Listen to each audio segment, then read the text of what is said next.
This is Geek Gab with your hosts, Dorrinal and me, Daddy Warpig. We are back, Geek Gab, for Monday, August 28th, 2023. Wow, we're already into August, and then it's going to be September, and then it's going to be Brovenloft. I'm trying to figure out how to. Do you say it Brooktober? Broketober? Brotober? Brotober? Octobro? I don't know. But it's coming. Yeah, the things are beginning to heat up. This is about to become an annual gaming event online for anybody who listens to the show who doesn't know. It'll be a multi-campaign world game event for your Dungeons and Dragons and your axe and whatever else you play at the table. Brovenloft will be a month-long event with a small slice of uh, world where great, horrible evils and powers are kept imprisoned, and they duke it out. Over what? We don't know. Who cares? One of them is the Count from Sesame Street. Uh, Whatever. But uh, those of us in the back channels, I may be in the back channels here with the people who play the big evil creatures. Things are moving. The game master Kest, has has started getting everybody going and beginning the hype in the channel, in the Discord server, and on Twitter. So I think we're gonna have another full-blown event this year. Um, what does that mean? What does that mean? It means that for pure entertainment value, you can watch the antics of some of the funniest, most amusing people I've ever encountered in my years of playing role-playing games, interacting in a completely silly scenario, yet somehow is so serious that they all got together and played out a mass battle with thousands of units over the course of like 4 days straight. I mean, they spent hours and hours and hours gaming out massive battles with mummies and evil clerics versus vampires and tanks and whatever. Um, it was really fun to watch last year. I'm looking forward to it. Awesome. And there are going to be assistant DMs this year so that things can go more smoothly than it did last year because Kess just got overwhelmed. And apparently the number of patrons have now increased unimaginably. The actual tweet I read said into the hundreds, but I don't know that I can believe that. Yeah, so there's going to be a bunch more people vying for your attention and for screen time and for dominance. Last year, it was hard. It was hard to declare a winner. There were a few losers, including fan favorite Gangsta Rapper, but we had the Pope of Rome. Apparently, there's a twisted version of Rome in the amongst all the Halloween monsters. He dominated pretty well in the second half of the month. Um, I mean, I don't know I don't know how else to describe it. It's a great way for if you like if you like to run Halloween themed games, if you if you liked the original Ravenloft setting from Dungeons and Dragons, if you like to have monster Halloween themed sessions in the month of October, here's a good opportunity. There's crazy stuff happening. Um, all game masters are sort of welcome to run games in the setting. And all you have to do is coordinate with the dungeon masters. If you want to actually interact with the weird battle for control of Brovenloft.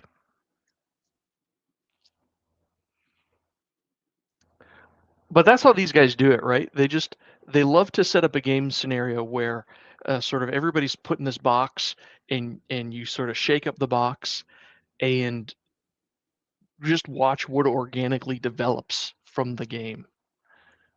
Last year it was rap battles over Twitter and a Godzilla wearing a floral patterned shirt and sandals and socks, destroying the castle of the Count from Sesame Street, and just weird, wild stuff that comes out. Um, I don't know if you're a serious elf name type player, maybe that sounds a little too weird, a little too gonzo for you. But in the moment, it's really entertaining.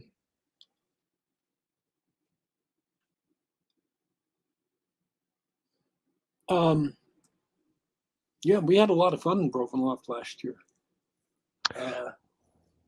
I wish I were able to play this time. I am claiming for myself the title of the high score from last year's Brovenloft as a player, not as one of these patrons.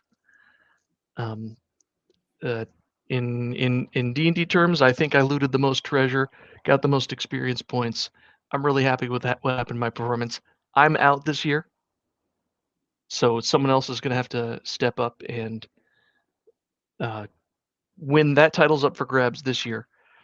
So go out there, play games with your buddies, play games inside the world, have fun.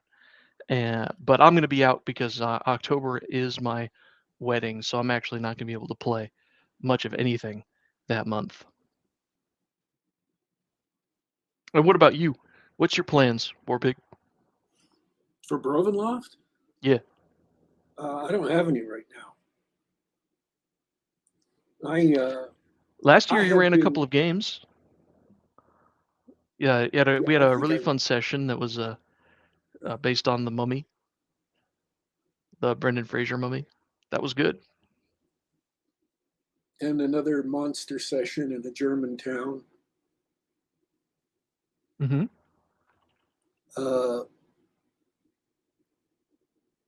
Yeah, I'm supposedly there's going to be people running things more this year, so I'm hoping to be able to play instead of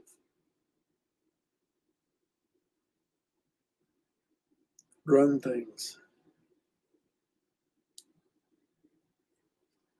That's my goal, to just enjoy things instead of, because I don't have the time to devote to being one of the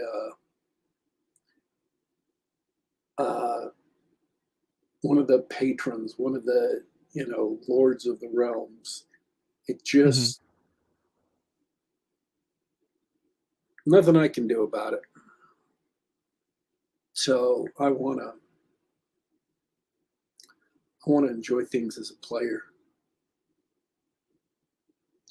Speaking of which, what happened this week in Trilopolis? Because I wasn't there, and I'll tell you why I wasn't there. Yep. Is I thought it was Wednesday, and it was Thursday. No. That'll be the one time I don't send you a text message to remind you of the game. I don't know who was running. I don't know what happened.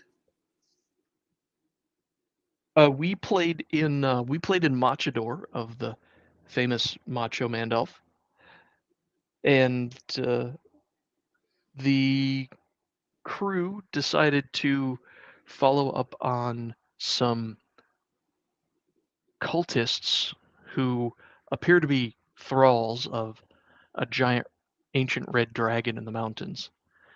So some cultists or dragon thralls were discovered amongst the townspeople of a town called Garda, and we went into the mountains, into the wilderness to follow their trail. There were dungeons involved. We encountered no dragons, unfortunately. Um, one funny moment.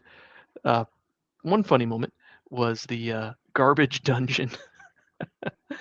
we uh, we tracked a group of monsters to their lair, and it turned out to be a dungeon. And the first three rooms were more or less empty except for piles of refuse. And after the third room, we just packed up our stuff and left, caved in the entrance to the cave, and walked away. We said, nope, not today. Ain't nobody got time for that. Nobody has time for that. It's exactly what we said.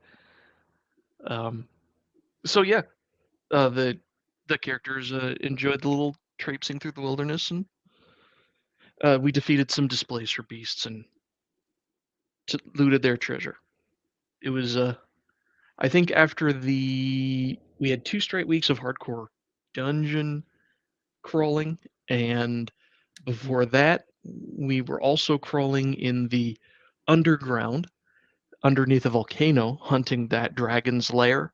So I think everybody needed a break.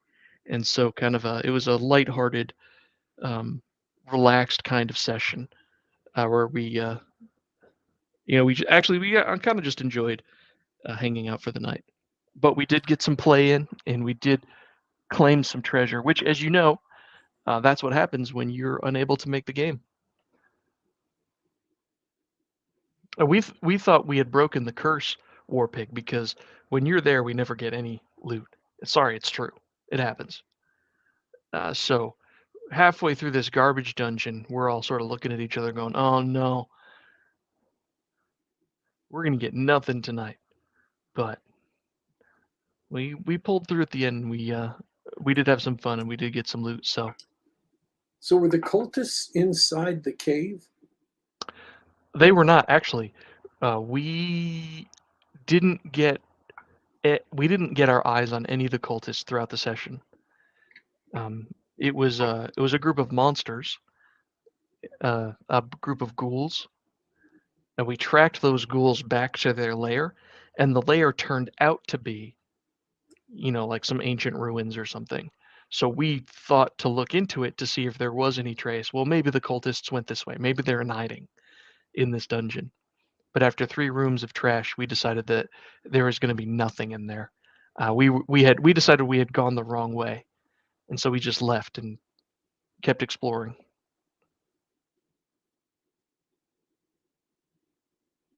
Like, I've had enough of this. I'm out. Yep. It was a great moment too, because even the dungeon master uh, says, "Boy, this dungeon sucks." We all just decided, more or less all at once. We were like, "Yeah, this dungeon sucks. Let's leave."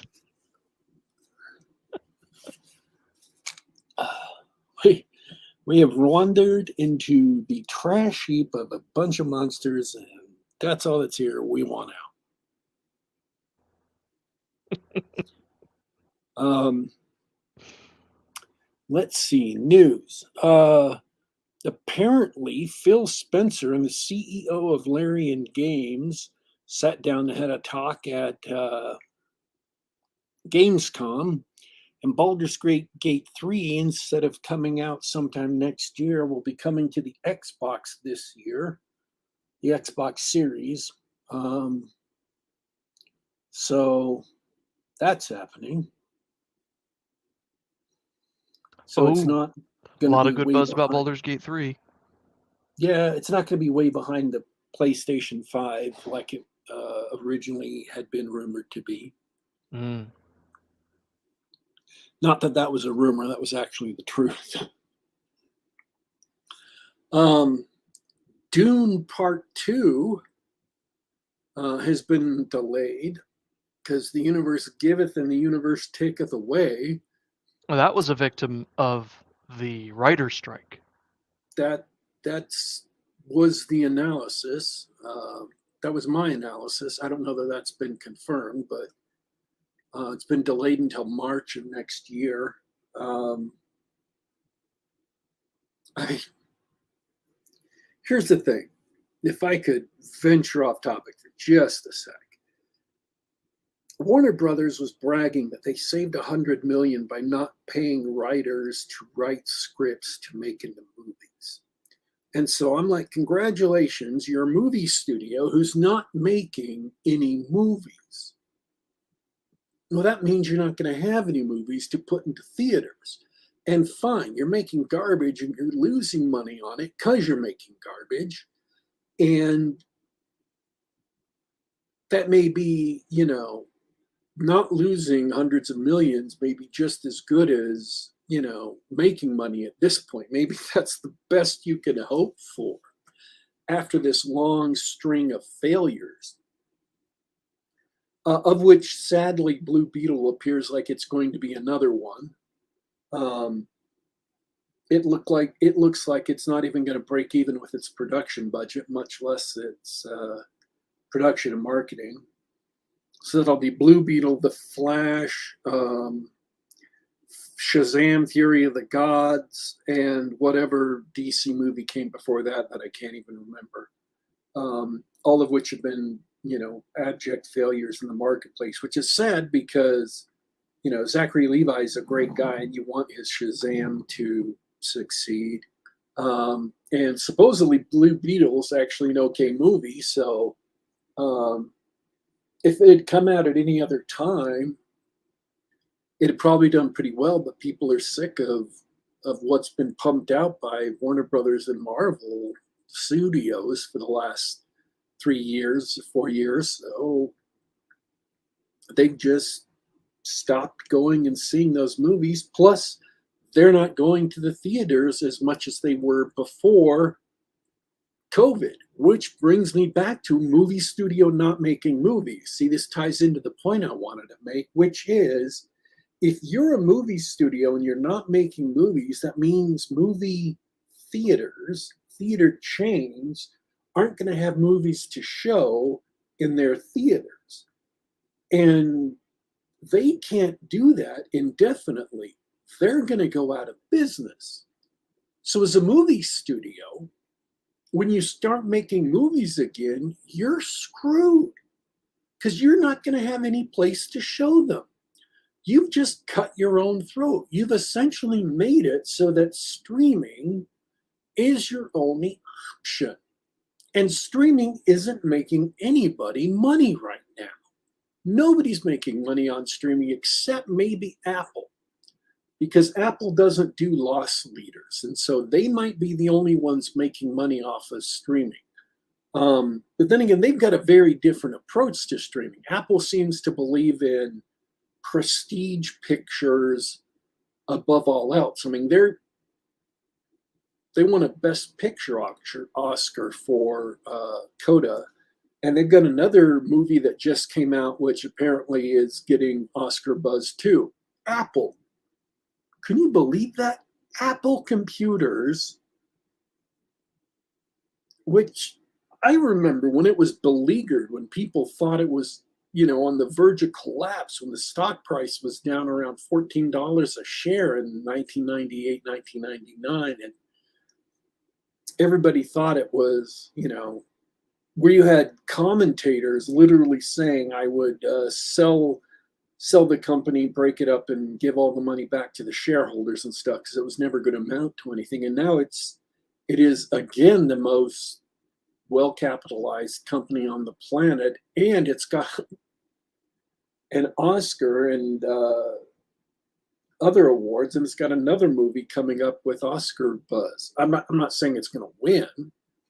I'm not even saying that Coda should have won, but it's still really shocking that that it's become such a juggernaut and a powerhouse. So it may be the only company that's making money off of streaming right now.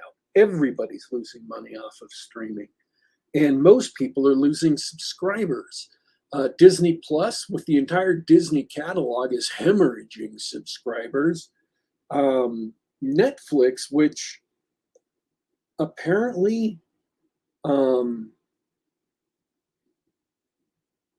has been Amazon has been canceling projects left and right because after their Lord of the Rings abomination went over so poorly, they've used this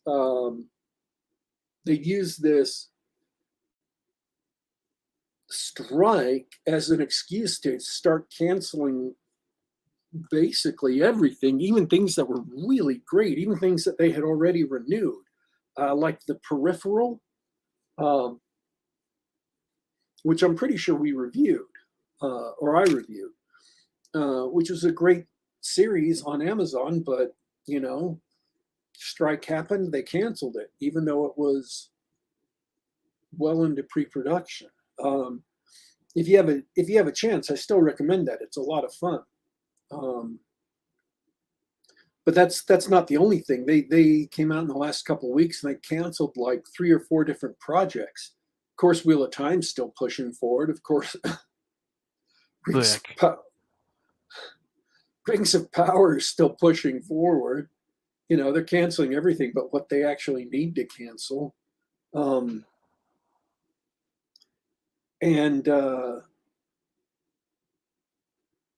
Netflix is hemorrhaging subscribers. And apparently some of the original stuff they're having right now is actually good. The Extractor 2, I probably got that title wrong. It's close, but not quite right.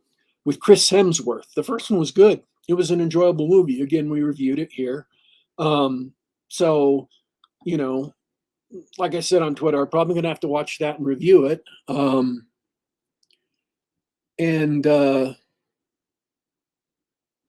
So we're waiting for that to waiting to review that, waiting to see that. But yeah, streaming is proving to be a disaster for people, and they're just pouring money down holes. And at the same time, this writer's strike has made it so they're not making movies anymore. And it seems like what they're doing with Dune is just delaying movies into the hole so they have something to release. But what they have to release is just not enough that's going to keep theaters up. They're not going to keep theaters running. So they keep on making exactly the wrong decisions that you can't easily back out from. There are mistakes you can make that are temporary mistakes. And then there are mistakes you can make that are permanent, that are going to sink you for a long time, that you can't easily back out from. And as we saw during COVID, economic damage is not easily repaired. It's not trivial. You can do a lot of economic damage to a country that isn't easy to fix. Even if you stop doing the thing that causes the damage, it doesn't magically come back. And they have been desperately trying to drive audiences away with the garbage they've been making since 2012, 2014, and are finally succeeding. And they're finding it very, very hard, even when they have good product, to get people to come see the good product. And now they're going to do more damage.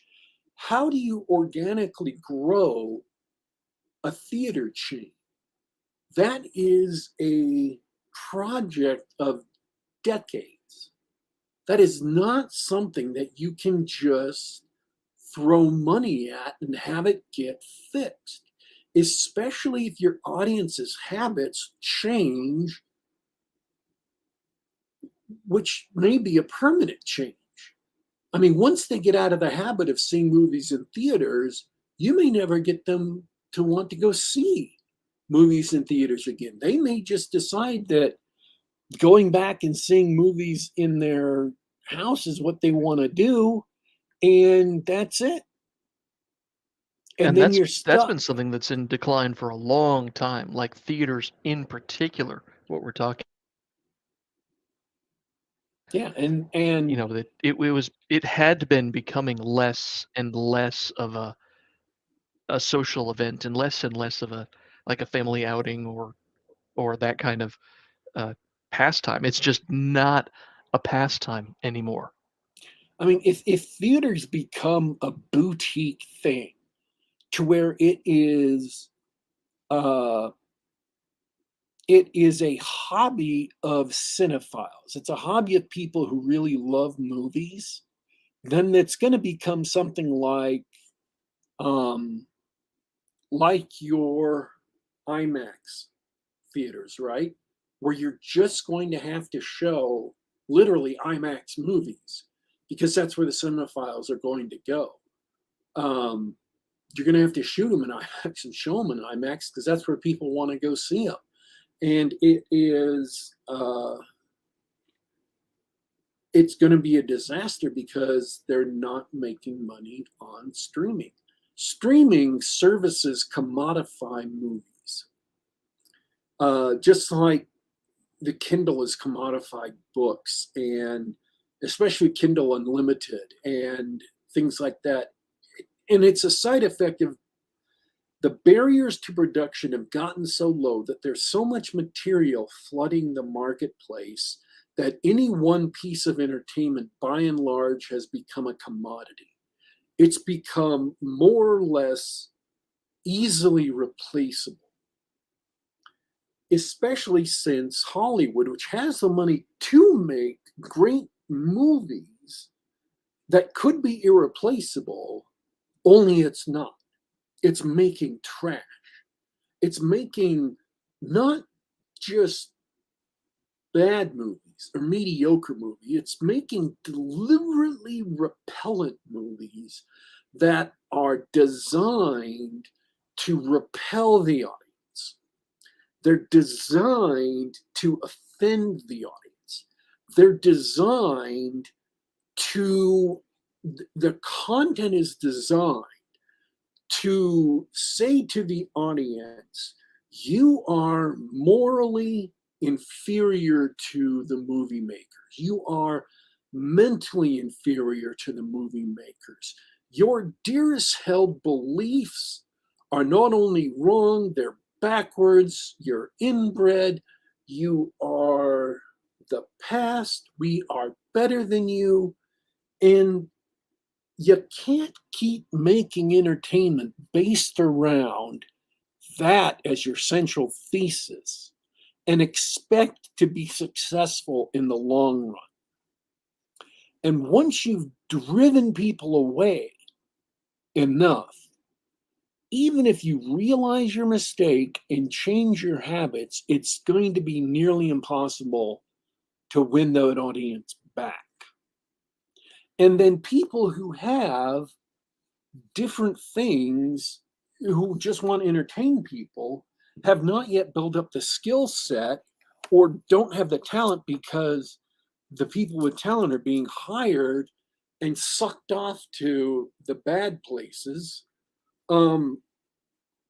that they're not being able to replace it. And so truly great entertainment is now lost to us. And what we have is the best you can hope for is good entertainment that doesn't insult you to your face.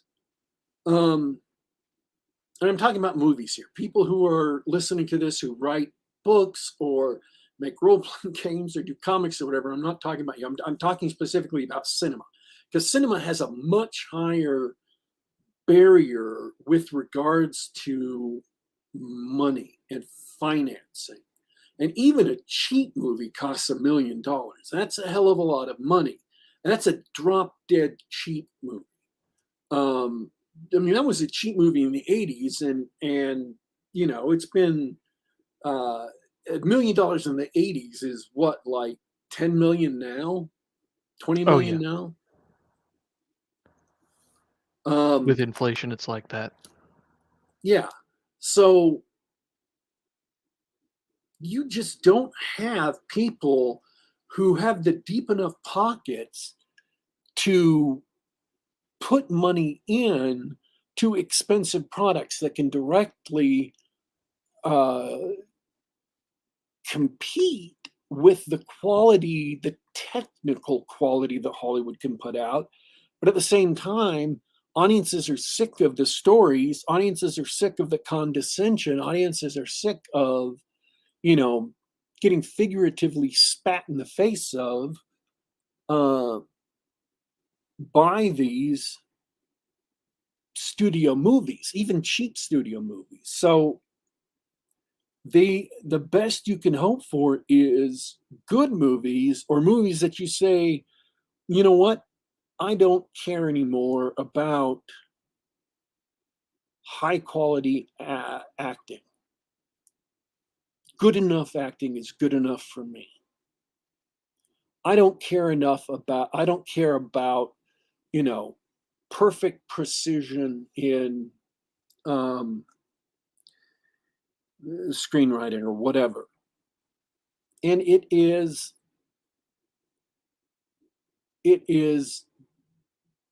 absolute. I'm not saying it's going to be like this forever, but it's going to take a while. Again, like movie theaters, the work of building up uh, a theater chain is a work of decades, and the work of building up an alternative theater, an alternative to the studio system, is the work of decades. And it only takes one failure to wipe you out because you're dealing with so much money, and you don't have people who are willing to invest in it. So it's a mess, and Hollywood is doing its best to drive itself out of business. And because it's been doing its best to drive itself out of business, now it wants to uh, cheap out on the most critical aspect of storytelling, which I don't care. I don't care about this strike. I don't care about the people, not everyone, but most of the people writing scripts in Hollywood. I don't care about them. I don't care that they think they're not making enough money. I don't care that they're worried about being replaced by AI. One, AI can't be copyrighted. So if you write a script by AI, it can't be copyrighted. Anybody can copy it. So you really don't have to, you know, fret about that. That was just affirmed by a judicial decision last week. But two, these are the same people who've been calling the fans of the work Nazis and scum and losers. They're the same people who've been saying, our movies aren't for you if you are. And I'm just quoting here. This is just the news. I don't want to get off into politics. I don't want to discuss the politics of the situation, but just the news of the situation. They've been saying, hey, this new Charlie's Angels movies isn't for straight white men. We don't want you to watch this movie because they have a loathing of straight white men. Fine. And then these writers get in a strike and expect me to care that they have grievances against the studios. I'm not supporting the studios either. I hope they both lose. The people I support, the people who I think should be paid more, are the technical people, the gaffers, the best boys, you know, people in sound and light, people who keep the craft services table stocked with food, people who haul equipment around, people who wrangle animals, people who strike sets, people who put up sets, set decorators, all of these people who make movies work, VFX artists, who are overworked and underpaid, Those are the people I think need more money. Those are the people I think deserve more money. Writers, I don't care about. If you get a better deal, fine. If you don't care. Studios, if studios go out of business, they've been trying to drive themselves out of business for, the last 15, 20 years. Actually, they've been trying to drive themselves out of business since selling digital copies of their material became a thing, and they just decided to screw consumers over in trying to do it. It has been their problems with consumers, loathing the consumers, dumping on the consumers, and refusing to produce quality works. All of this economic dislocation is their fault. And if they don't wake up and do something about it, then they're going to find themselves in a continuing downward spiral. And it doesn't bother me. It really doesn't. I don't hate them. I don't want to see them underpaid or whatever. I'm not happy to hear that writers are losing their homes, but at the same time, I'm not They've writing made letters. their bed, haven't they? I'm not writing letters to studios demanding they settle the, strike. I'm not posting tweets in support of the writers. You made it clear for the last 15 years you hate me. Why would I support you? You hate me. I mean, it's come time that you people on Twitter are demanding my support for the writers and getting angry that I don't support the writers. And I don't mean me personally, just me as a general population. And it's like, well, sorry. You don't deserve my support. You haven't earned my support. You haven't earned my loyalty. In fact, you've done your best to destroy any warmth or, Goodwill. Goodwill. You've done your best to destroy goodwill. You have taken all the goodwill in the world, hauled it out, and burned it to the ground, and that applies to both the studios and the writers. So live with it. This is the world you made. I can't fix it. I don't have any solutions for it. And my outlook is it's going to take people humbling themselves, throwing away their arrogant attitudes, admitting they were wrong, and really starting to work for the audience, really trying to earn back audience goodwill, and leaving their personal vendettas at the door, leaving their bitterness and rage at what they think the world's done with them at the door, and just starting making quality entertainment again. But I know that it is physically possible that can be done. It's not like the laws of the universe prevent that. It's not like Asimov, or it's not like Newton's 3 laws of motion prevent that from happening. But at the same time, it's so psychologically abhorrent to the current crop of writers and executives that they're addicted to contempt for the audience. And I don't, it takes a long time to get out of that mindset. It takes a long time to get out of any entrenched mindset. Even if they were highly motivated to do it, started today, it's not going to happen anytime soon, even if they were completely sincere about it. So yeah, they're digging their own graves again and again and again. In fact, they dug their own graves. They hit rock bottom and dug another grave before that, and then dug underneath that into the Paris catacombs, and then discovered below the Paris catacombs an entire unknown civilization. It's like the rats in the walls down here. If you've ever read the H.P. Lovecraft story where they just keep on digging deeper and deeper and deeper, and the caverns go deeper and deeper and deeper, and there's more and more, and they open up more and more, and there's more and more bodies, and that's what it's like. That's how deeply they've dug and how big and huge the grave is. It's like 5 under mountains down there.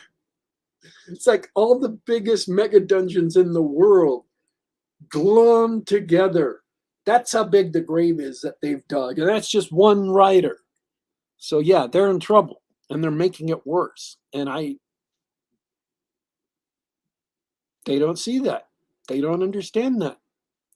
And I'm sure they're getting screwed over by the studios. I'm sure they're getting screwed out of money by the studios. But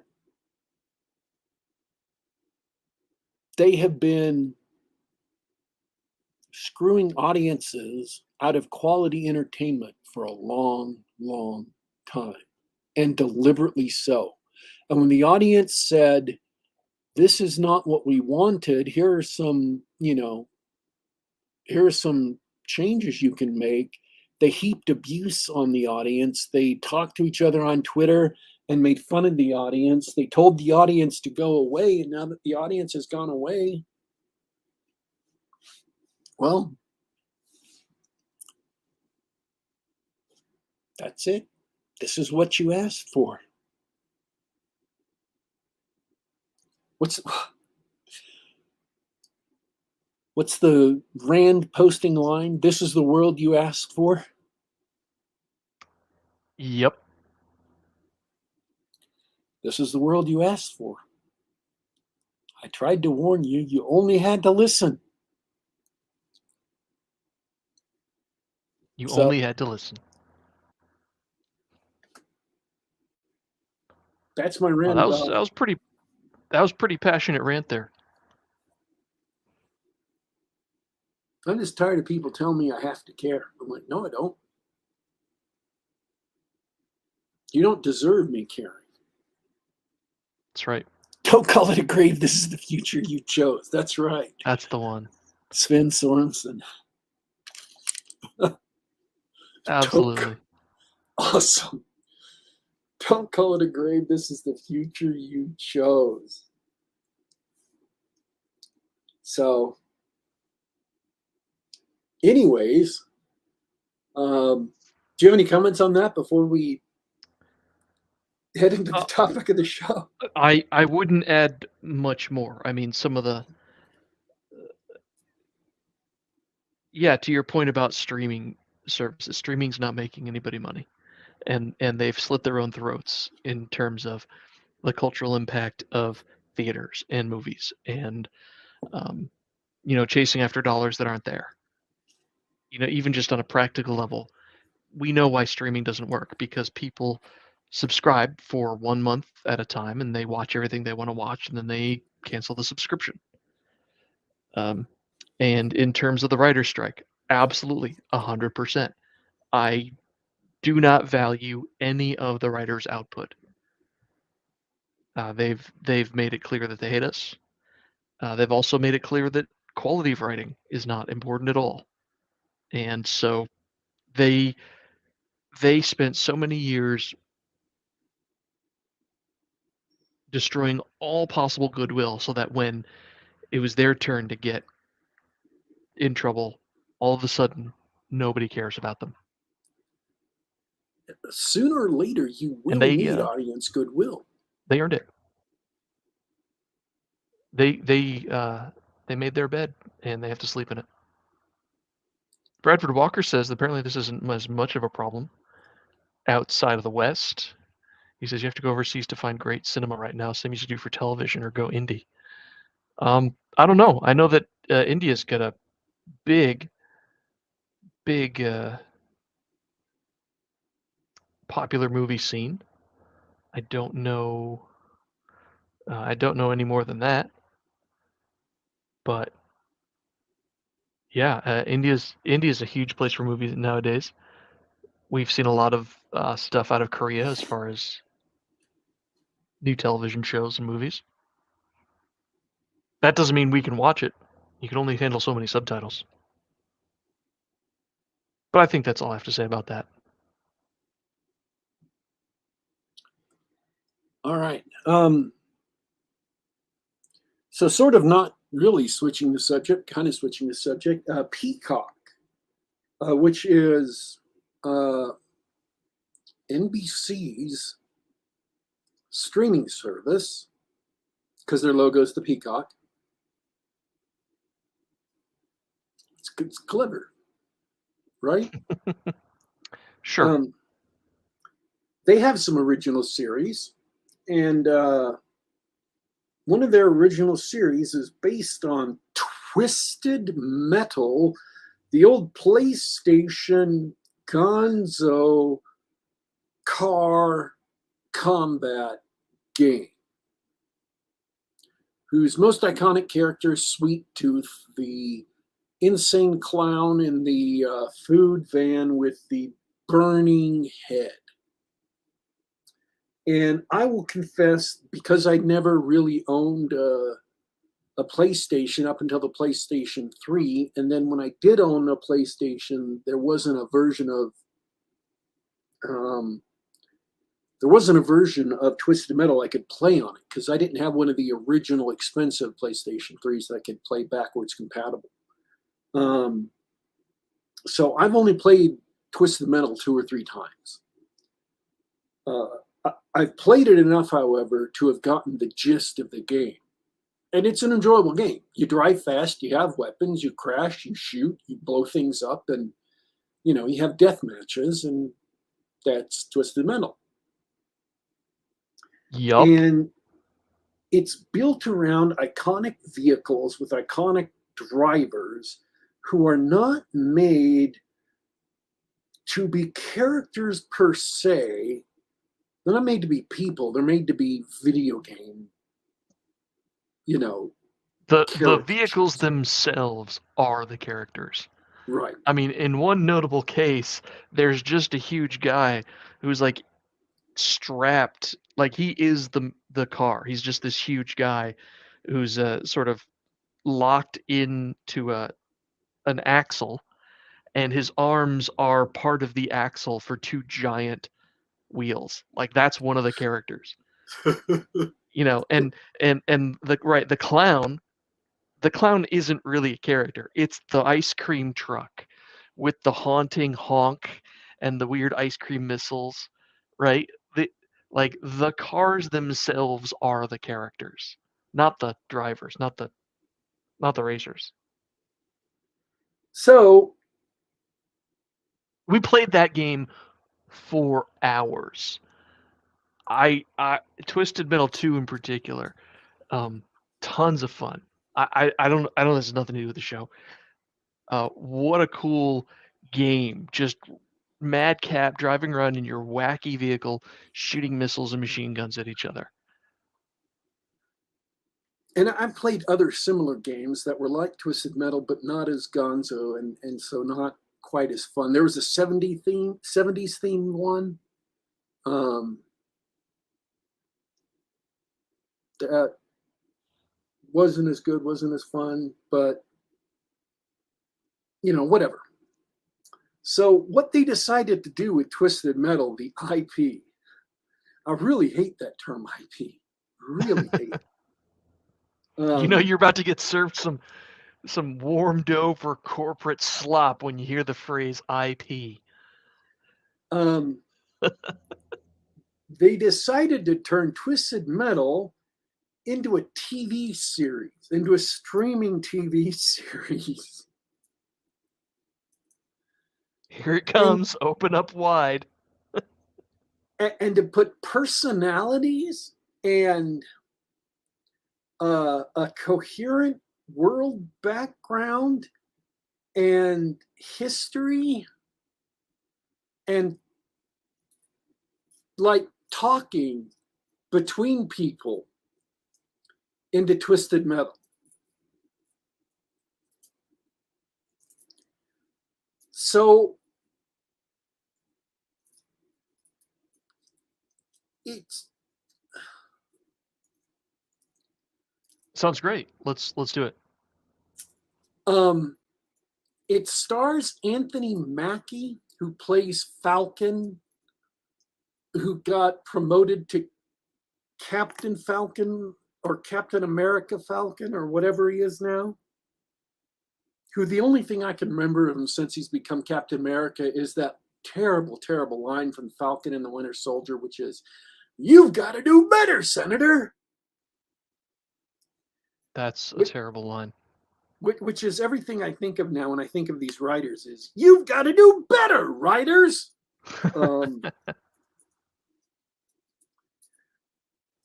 So there's 10 episodes of Twisted Metal, and I watched all 10 of them in a row, just in one night. So, and I said on Twitter, it seemed like a good idea at the time, but that's not really true. It didn't really seem like a good idea at the time. It seemed like an idea at the time. I wanted to watch a post-apocalyptic show, and if there had been a zombie show available, I would have watched that, but there wasn't. Then I remembered there was Twisted Metal. And all I kept thinking when I was watching Twisted Metal is, this would have been better with zombies. But that was Carmageddon, not Twisted Metal. Or at least the edited version of Carmageddon that got released in some, in some places. So I'm not saying Twisted Metal is 100% bad, because it is.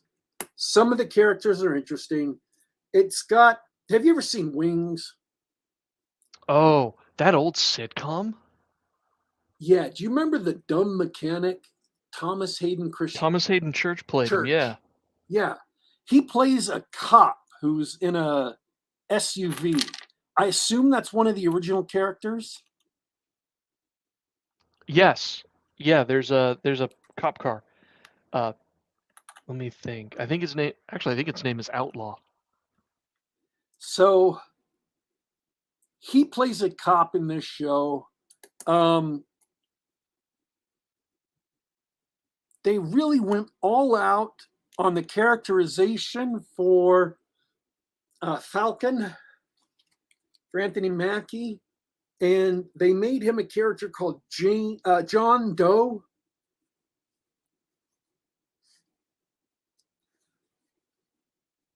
Because he doesn't know his name, you see.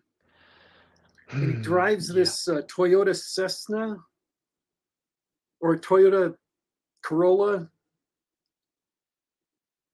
Of course. Is that a character from the game? I don't think it is, no.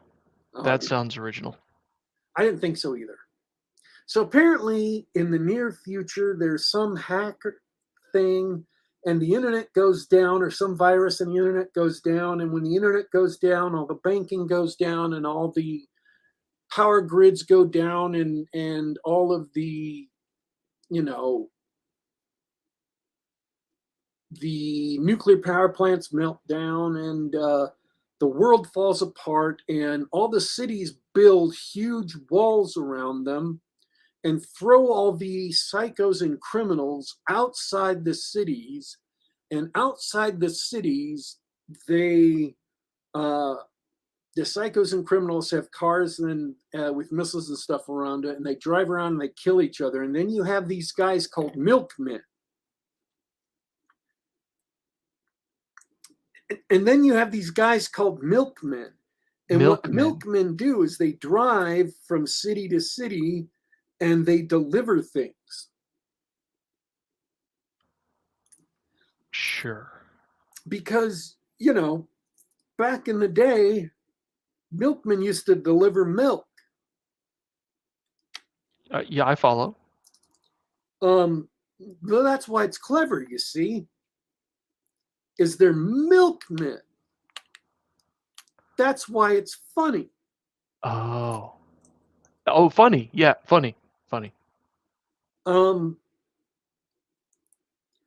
So the show opens up with a big, huge car combat scene, which is actually really cool. And there are occasional car combat scenes throughout this series, which are, for the most part, really well done and a lot of fun. I don't remember hating any of them, but there's not as many of them as you would wish, because when they stop blowing up cars, when cars stop blowing up, that's when people start talking. Mm. And when people start talking is when the show is not at its strongest. It is not at its strongest, and unfortunately, they decided that what they would do with this show, and maybe it was a matter of budget because it's on Peacock, and that's not a big streaming service. In fact, I don't remember. I think that might be.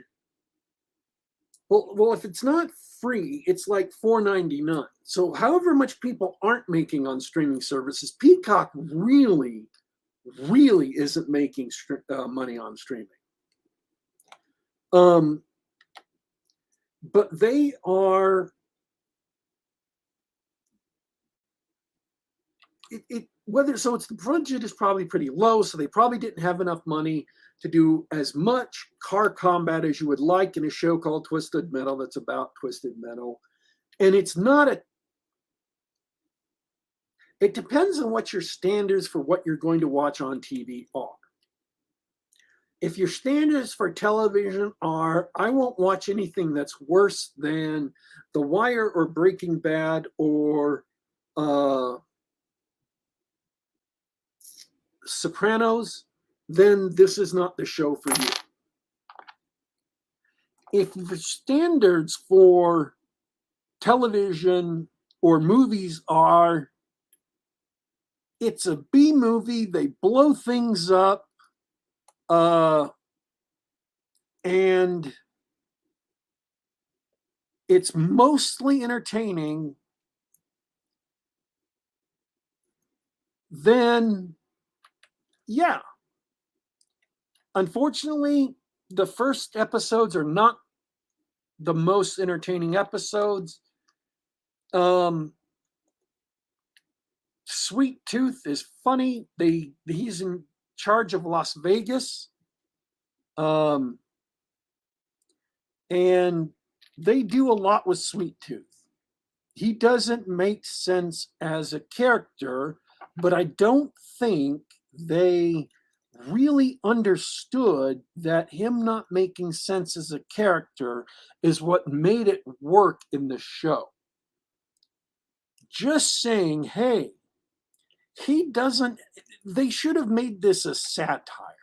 They tried to play it too straight. All you can do with Twisted Metal is make it a satire, right?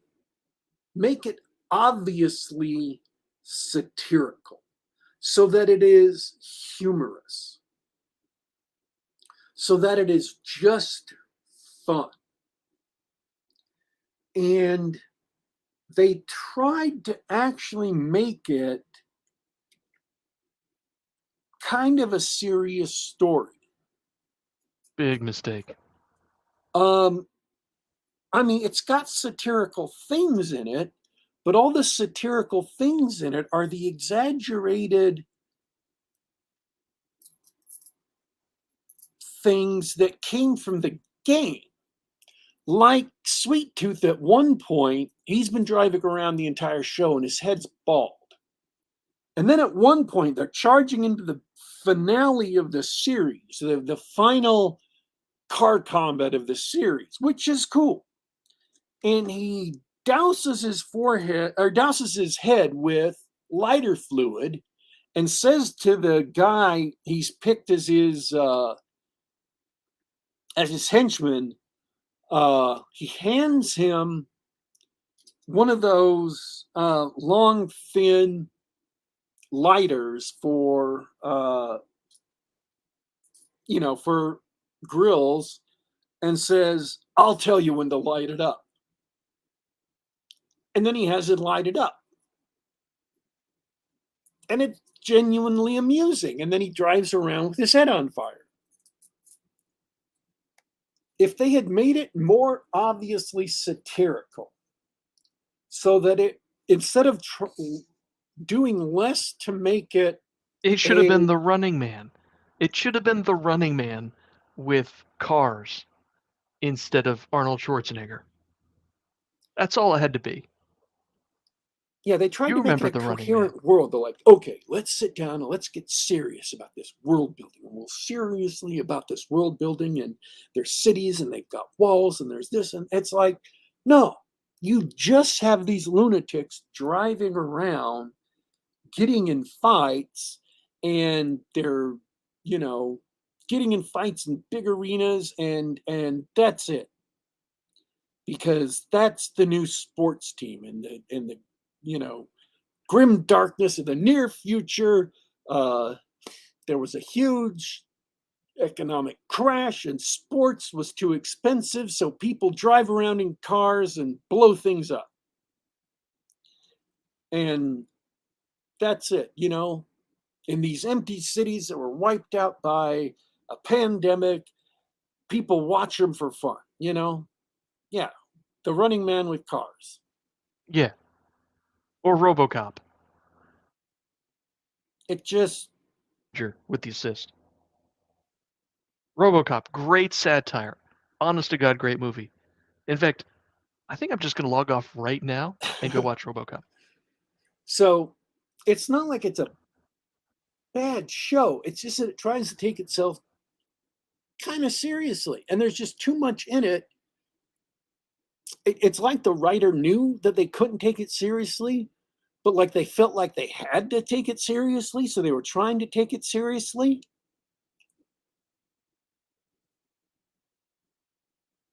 It would have been a lot Yeah, that more doesn't sound like a great enjoyable. setup for success. It would have been a lot more enjoyable if they had just said, hey, let's roll with the goofiness. Let's just roll with it. Instead of trying to make it, if it had been mass media from the beginning, like people were watching this on their TVs, or even, Death Race 2000. That is a show that didn't take itself too seriously. A movie that didn't take itself too seriously. And I'm thinking of the original. I'm not saying it should have been that gruesome or that violent, but it had the same thing: cars, combat, guns, missiles, colorful characters where, the cars were almost more of a character than the people.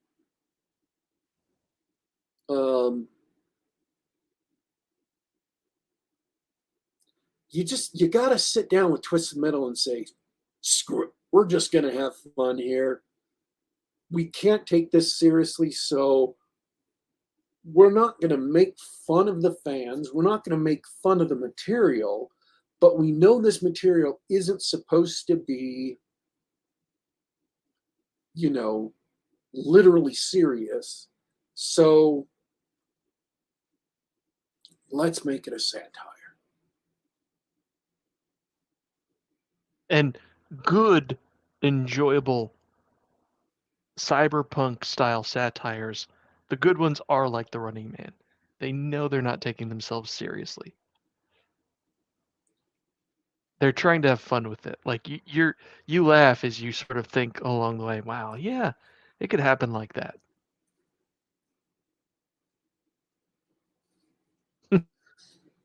So the car combats are great. There's not enough of them. Well, I'm glad it was a decision that you made.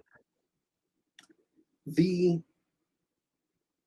characters, they're trying to make these deep, meaningful backstories that you're supposed to care about. Oh, this guy has lost his family. It's tragic. This lady lost her brother. It's tragic. They're having so much trouble connecting. She can't, open up with anyone. These two Oh, people, spare me. they broke apart. This old lady is dying, but they're surrounded by the goofiest things. And it's like, you just can't make this work with serious characterization. You just can't. It's too silly. And all the details are silly. And you're like,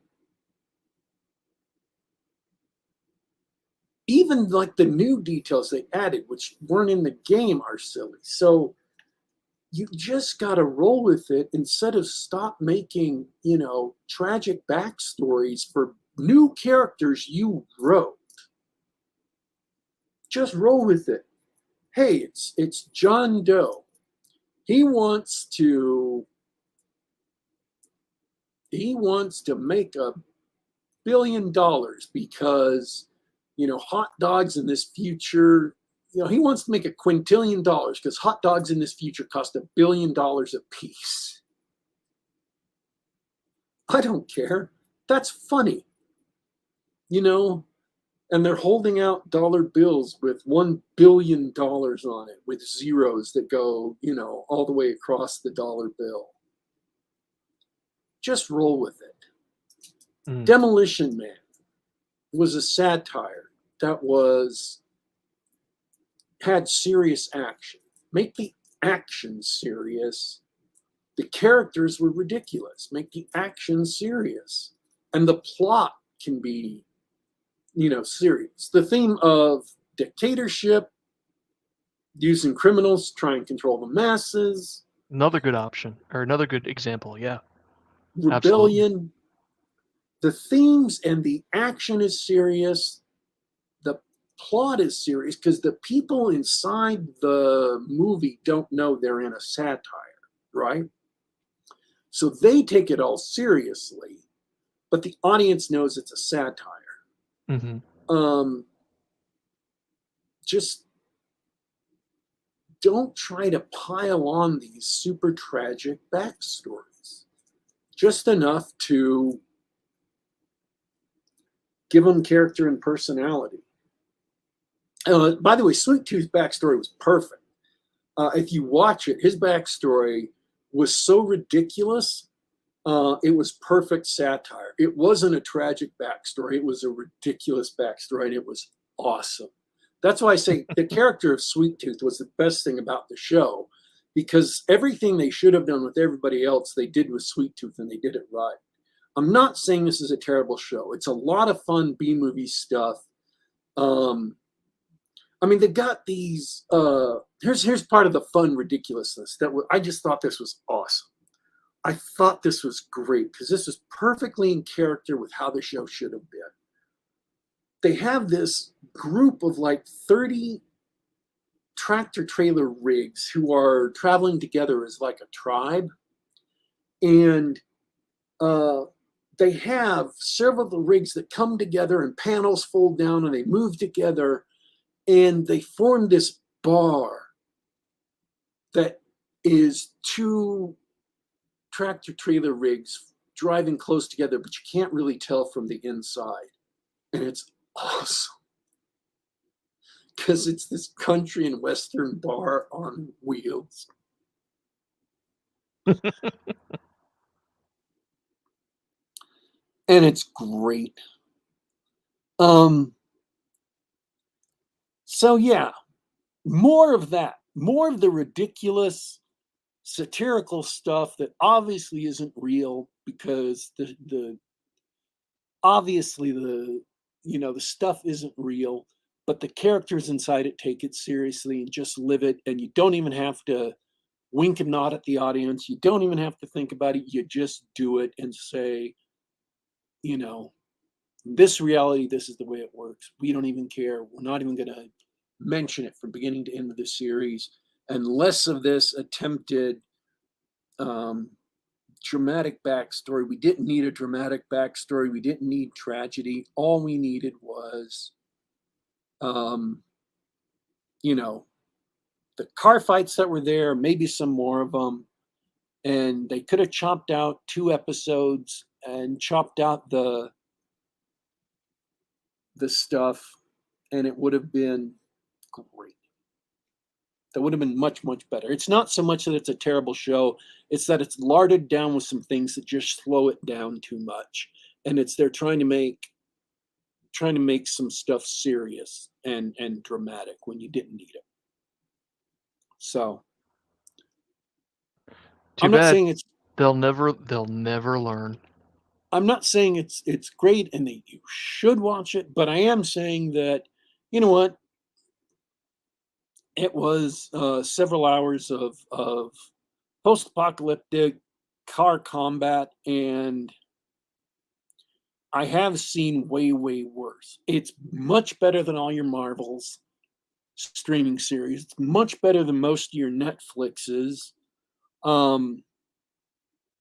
Like I watched part of one episode of the Cowboy Bebop streaming live action show. That was terrible. It was painful.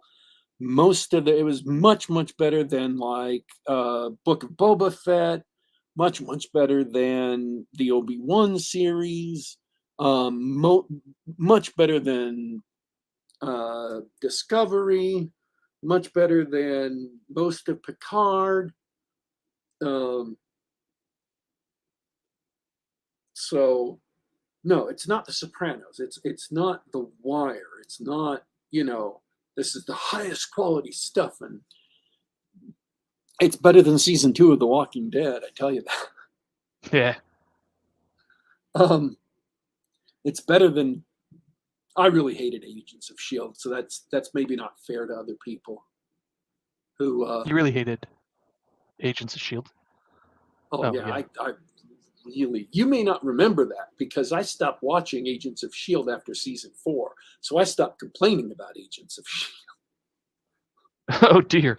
Yeah, no, I didn't finish the first season. I watched it's first 4 seasons of Agents of Shield, and I complained about that on this show all the time. All the time. It was a running gag for those 4 years. People were like, Daddy Warpig, why do you hate Agents of Shield so much? And I'm like, because I watched it. So yeah, I didn't finish Agents of Shield. I couldn't. That was the first Marvel thing I completely dipped out of. I just stopped. I can hardly blame you. So yeah, it's not terrible. It's not terribly good either. But there's a lot of fun car combat in it. And you literally can do a lot worse on streaming. Sounds like you should just go outside instead. If you're really in the mood for some post-apocalyptic stuff and you don't have anything else to watch, sure, why not? I did. So, hey, you know how everybody has like a whole bunch of video games that they haven't finished, that they've like played part of or most of, and they haven't finished, and then they like never ever finished? That's pretty common, yeah. Yeah, so I actually, in the last couple of weeks, have been finishing a couple of video games that I just set aside. I finished Terminator Revolutions, I think, and I finished Halo Infinity, so that's probably what I'll be talking about next week. And I also started Jedi Survivor, and I've been pushing through that. That game is huge. I feel so angry at EA now, retroactively. I want to review Jedi Survivor when I've actually played it and finished it.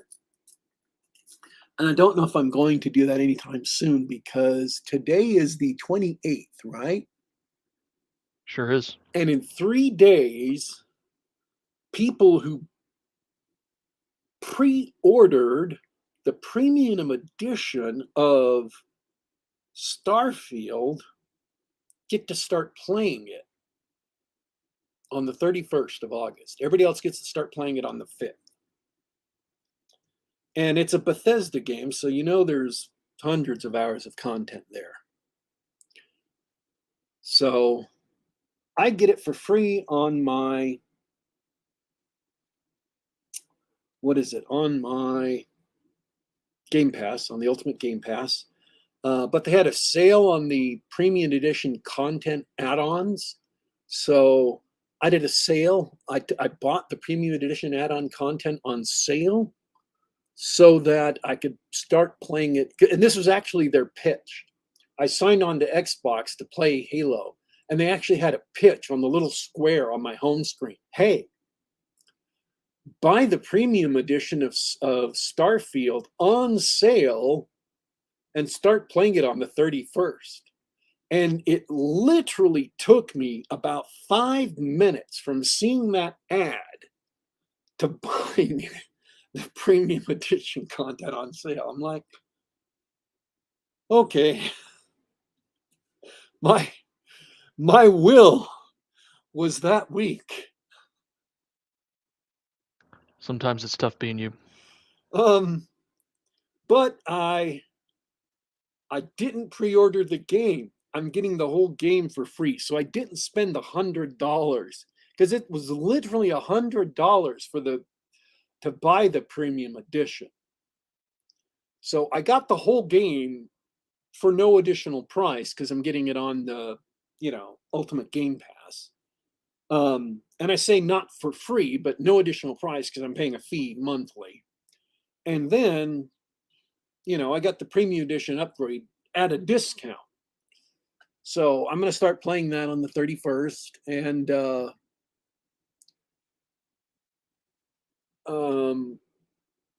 so I'm not saying I'm reviewing Jedi Survivor next week because the chances that I'll finish Jedi Survivor before I start Starfield are zero.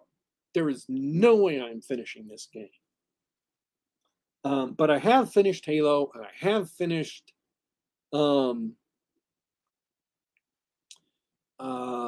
Terminator Revolution. So probably going to be reviewing those next week. Those are video games, not TV shows. I had to reassure people on Twitter. I'm like, yeah, I started finishing all these games from my games library.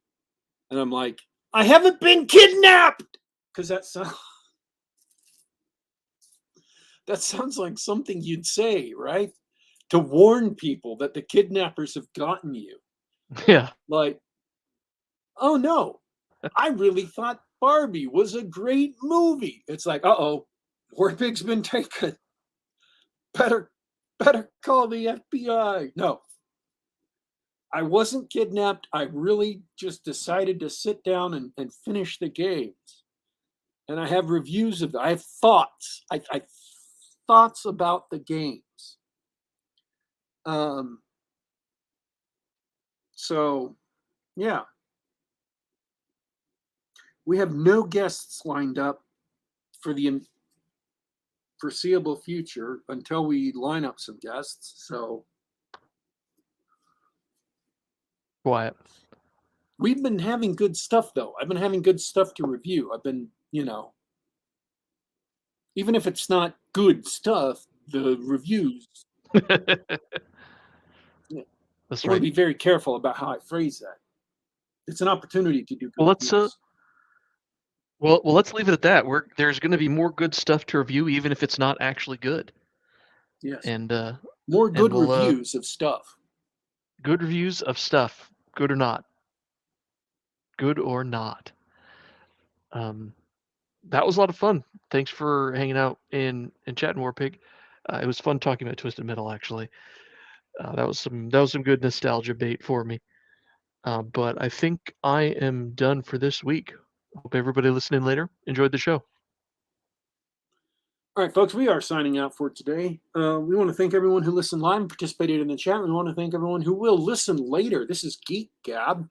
We are here on youtube.com/geekgab. That is youtube.com/geekgab every Monday night at, and I'm doing the math, 10 p.m. Eastern, 7 p.m. Pacific.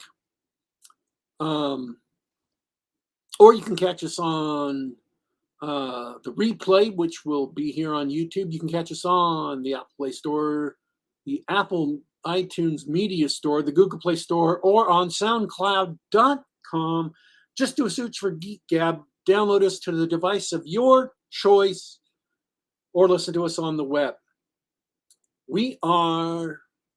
Oh, and don't forget to subscribe and click the bell icon and like and do all that other stuff that helps you get notified when we're going live. We are signing out for today, folks, but don't you worry, don't you fret. We will be back.